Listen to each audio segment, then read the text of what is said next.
Il y a des silences qui durent des jours, des semaines, voire des mois. Et puis, il y a ceux qui s'installent dans les cœurs, sans faire de bruit, mais qui pèsent comme du plomb. Lorsque George Foreman est décédé, entouré de ses proches, le monde a retenu son souffle. Une légende venait de s'éteindre. Mais dans ce moment de recueillement universel, un silence particulier a frappé les esprits. Celui de son fils, George Foreman III, surnommé Monk. Lui, qui avait toujours été discret, qui avait souvent fui les projecteurs malgré son nom mythique, est resté muet dans les heures et les jours qui ont suivi la mort de son père. Et tout le monde se demandait « Que pense-t-il ? Que sait-il que nous ne savons pas ?» Ce n'est que plusieurs semaines plus tard que Monk a décidé de parler. Pas dans un communiqué froid, ni dans une conférence de presse préparée, mais dans un témoignage à cœur ouvert, accordé à un média américain spécialisé dans les récits de vie. Les traits tirés, les yeux embués, mais la voix posée, il a rompu le silence. Et ces mots ont secoué l'Amérique entière. Car au-delà de l'hommage d'un fils à son père, ce qu'il a partagé ressemblait à une révélation, une transmission, un testament verbal chargé de vérité, de regrets et d'amour. Je ne savais pas si j'allais en parler un jour, a-t-il commencé. Mon père était un homme public, mais dans l'intimité, il était tout sauf prévisible. Je crois que ce qu'il m'a dit ce soir-là mérite d'être entendu,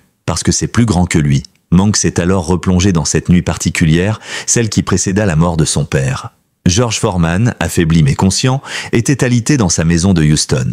La lumière était tamisée, les respirations calmes mais chargées d'émotions. Tous ses enfants étaient là, rassemblés. Le patriarche savait que l'heure approchait. Pourtant, il ne paraissait pas inquiet. Il attendait quelque chose, quelqu'un, puis il demanda « Monk, seul ». La famille respecta son vœu. Le fils s'approcha, s'assit au bord du lit. L'ancien champion leva les yeux vers lui, et dans ce regard, il y avait tout. La fatigue, la tendresse, la douleur, mais aussi une lueur intense de lucidité. Monk posa sa main sur la sienne, et les mots vinrent. « Tu sais, fiston, j'ai passé ma vie à me battre, dans le ring, contre mes adversaires, et en dehors du ring, contre moi-même. » Monk n'a jamais oublié cette phrase. Elle s'est gravée dans sa mémoire comme un tatouage invisible. Il n'avait jamais entendu son père parler avec autant d'humilité. Lui qui avait affronté les plus grands, connu la gloire mondiale, fait fortune et reconstruit sa vie après chaque chute, semblait soudain déshabillé de tout artifice.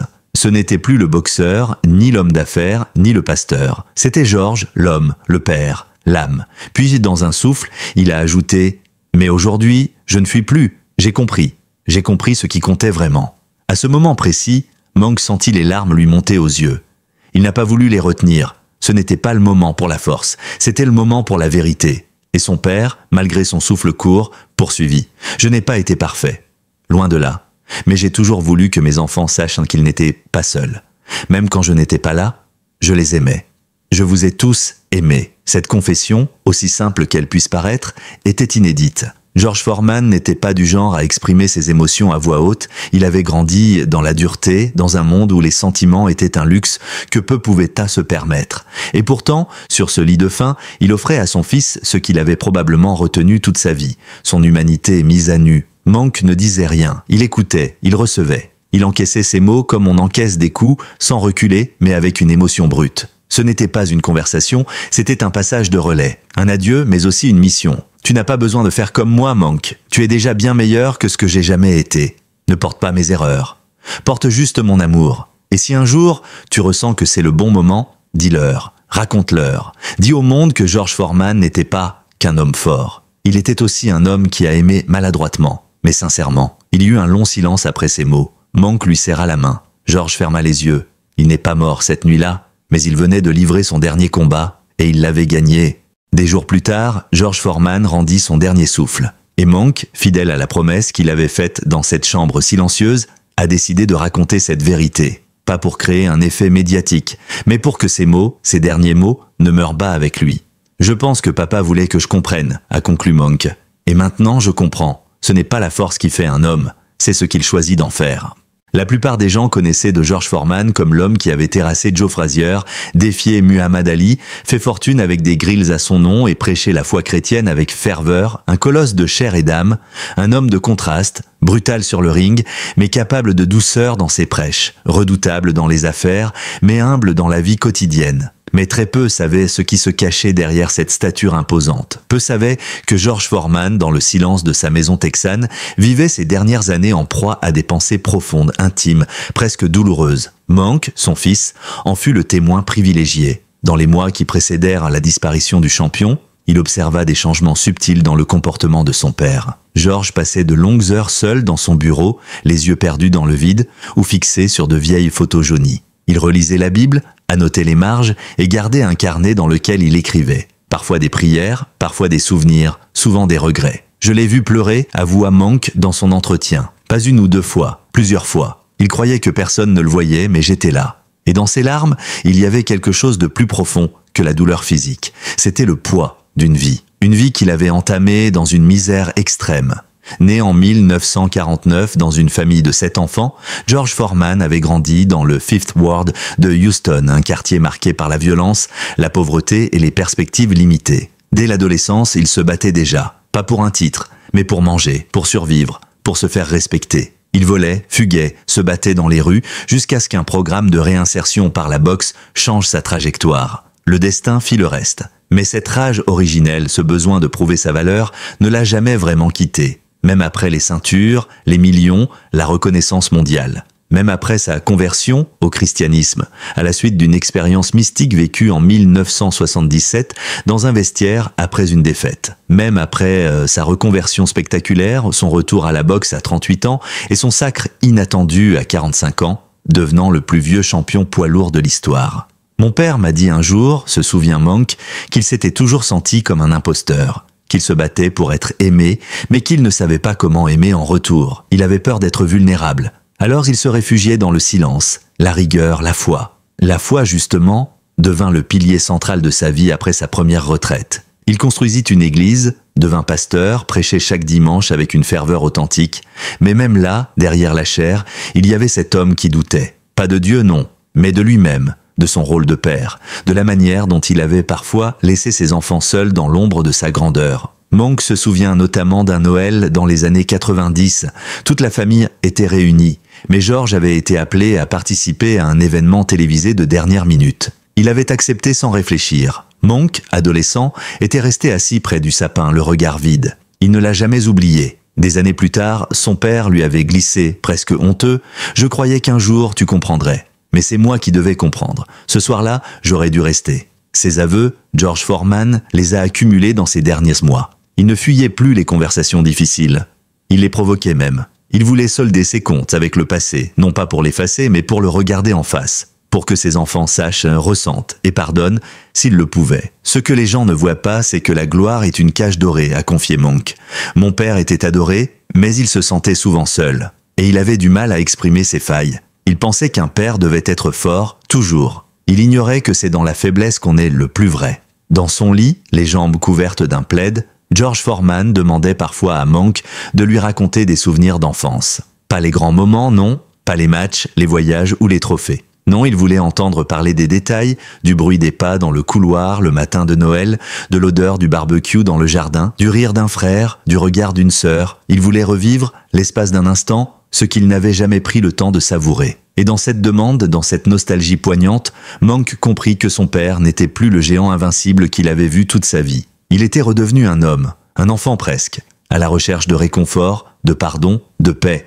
Monk avait grandi dans l'ombre d'un monument. Porteur le nom de George Foreman, c'était vivre avec un héritage aussi inspirant qu'écrasant. Chaque regard, chaque phrase, chaque comparaison le renvoyait à cette figure paternelle omniprésente, adulée à travers le monde. Si certains enfants rêvent d'un père célèbre, Monk, lui, a longtemps voulu n'être que George, pas le fils d'eux. Cette ambivalence l'a suivi toute sa vie. Mais dans les derniers jours de son père, quelque chose a changé. Un lien s'est resserré, un silence s'est brisé et une ultime leçon a été transmise. Cette leçon n'avait rien à voir avec la boxe, ce n'était pas un conseil sur la garde ni sur l'enchaînement jab-crochet. Ce n'était pas non plus une recommandation pour réussir en affaires ou gérer une vie publique. Non, cette leçon, peut-être la plus précieuse de toutes, concernait le cœur, l'émotion, le pardon. Dans l'intimité de cette chambre où George Foreman sentait ses forces le quitter, Monk aperçut une urgence, celle de transmettre ce que son père n'avait jamais su dire en temps voulu. Il se souvient de chaque mot, chaque souffle,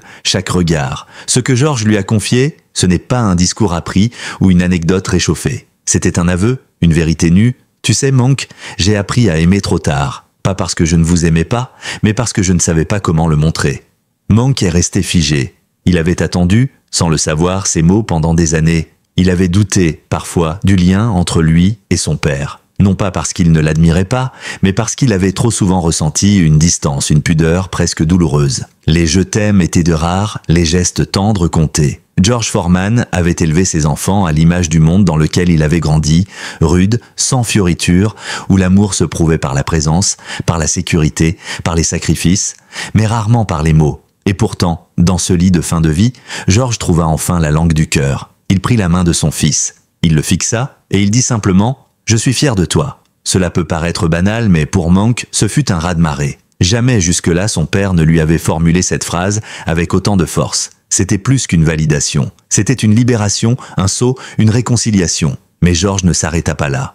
Dans un souffle encore plus lent, il ajouta « Tu as choisi ta propre voie. Tu n'as pas suivi la mienne, et c'est ce que j'espère pour chacun de mes enfants. Ne vis pas pour être une copie. Vis pour être toi. » Ces mots, Monk les a depuis gravés sur la première page de son journal. Ce sont eux qui, selon lui, résument le mieux l'homme que son père était devenu. Pas celui des combats, mais celui des confidences tardives. Celui qui ne cherchait plus à paraître fort, mais à être vrai. Ce soir-là, George Foreman ne transmettait pas seulement une pensée. Il transmettait une philosophie, un mode de vie qu'il avait mis toute une vie à comprendre. Et pour Monk, cette révélation prit tout son sens.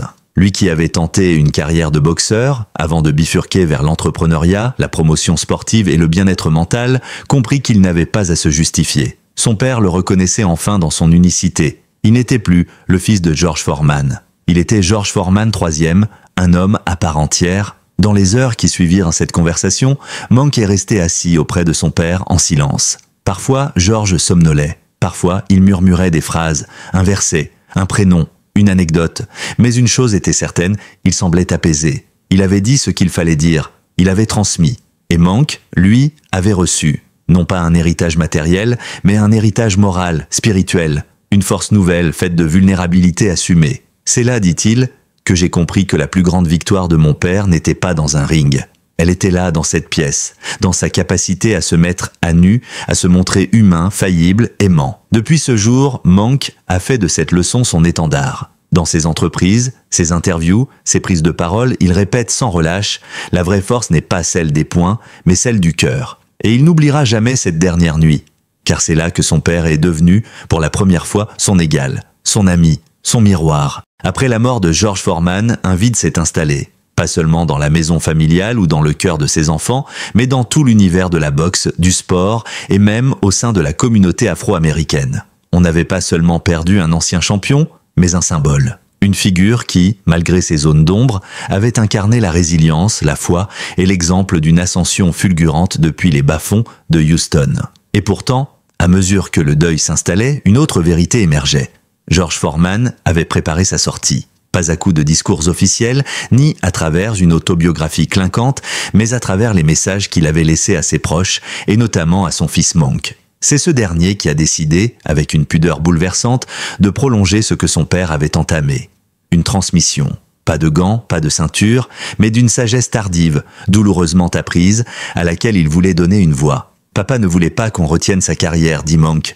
Il voulait qu'on retienne ce qu'il avait compris à la fin. Et moi, je me suis engagé à faire passer ce message, pas comme un hommage figé, mais comme un mouvement vivant. Cet engagement s'est d'abord matérialisé par une série de publications sur les réseaux sociaux, dans lesquelles Monk partageait des extraits de conversations intimes avec son père, des réflexions personnelles et même des photos inédites de George Foreman dans des moments de simplicité, en train de jouer avec ses petits-enfants, de jardiner ou de prier seul dans le salon. Les réactions ont été instantanées. Des milliers de fans, touchés, ont commencé à commenter, partager, envoyer des lettres. Des boxeurs professionnels, mais aussi des hommes et des femmes anonymes, lui ont confié combien ces mots les avaient aidés. « Ce que ton père a dit à la fin, c'est ce que j'aurais voulu entendre du mien », écrivait un internaute. Monk ne s'attendait pas à un tel écho, mais il a compris que cette vulnérabilité partagée n'était pas une faiblesse. Elle était une force, peut-être même plus puissante que n'importe quel coup de poing donné dans un ring. C'est à ce moment qu'il a décidé d'aller plus loin.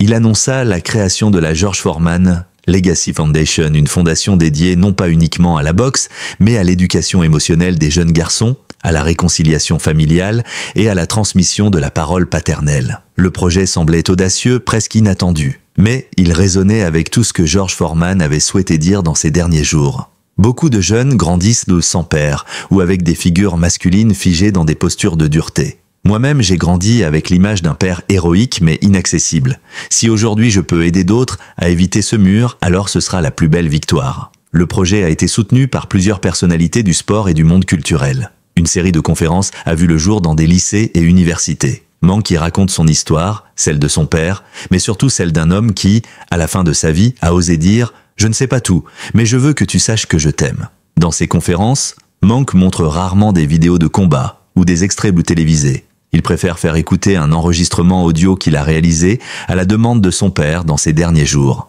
Un enregistrement simple, brut, dans lequel George Foreman dit cette phrase qui bouleverse tout le monde. « Si j'ai gagné quelque chose dans ma vie, ce n'est pas une ceinture. C'est le droit de dire à mes enfants que je suis fier d'eux et que je suis désolé pour mes absences. » L'émotion est palpable à chaque écoute. Des jeunes pleurent, des pères envoient des messages à leurs enfants. Des familles se réconcilient. Je n'avais jamais imaginé que mon père, qui a frappé les plus grands sur un ring, deviendrait le cœur tendre d'un mouvement de paix intérieure, confie Mank. Mais c'est ce qu'il a toujours été, sans oser le montrer. Aujourd'hui, je le montre pour lui.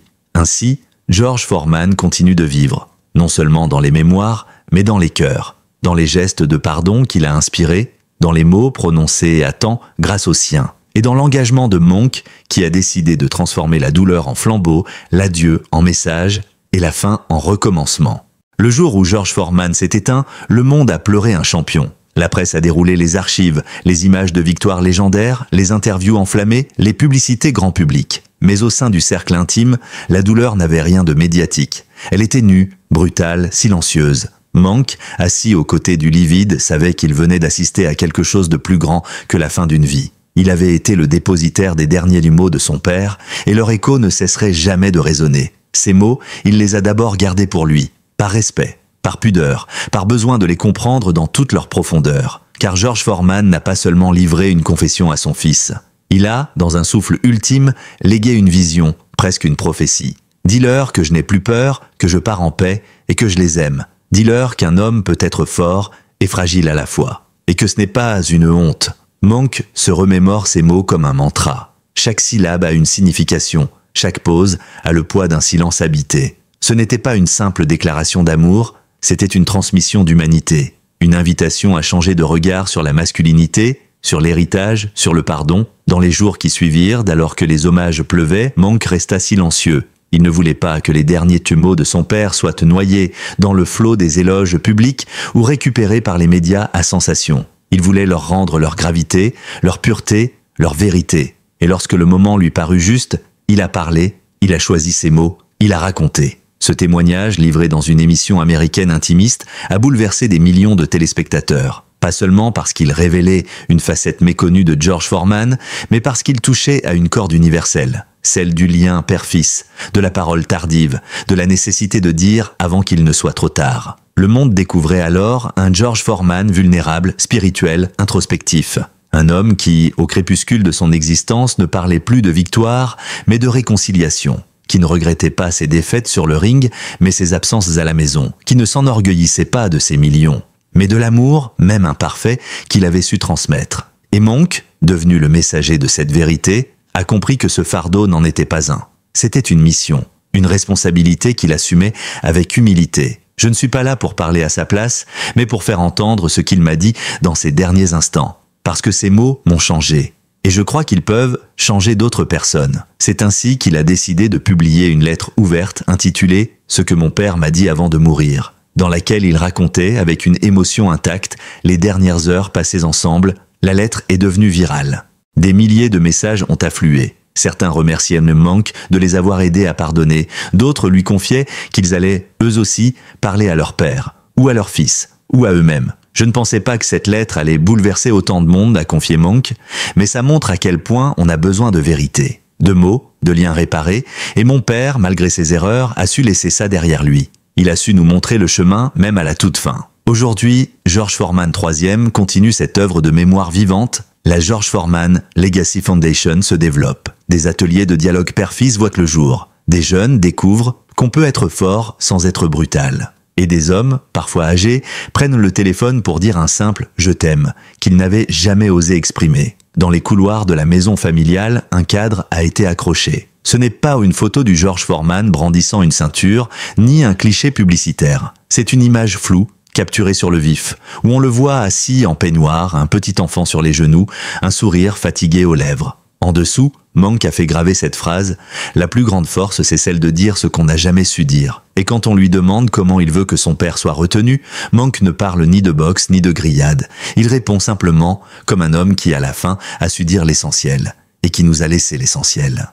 Merci infiniment d'avoir suivi cette vidéo jusqu'au bout. L'histoire de George Foreman, telle que racontée par son fils Monk, nous rappelle combien il est vital de dire les choses avant qu'il ne soit trop tard. Si vous avez été touché par ces derniers mots, n'hésitez pas à vous abonner à notre chaîne, à laisser un commentaire pour nous dire ce que cela a éveillé en vous et à partager cette vidéo autour de vous. Ensemble, perpétuons la mémoire de ceux qui ont su transmettre plus que des trophées, une leçon de vie. À très bientôt pour de nouveaux récits inspirants.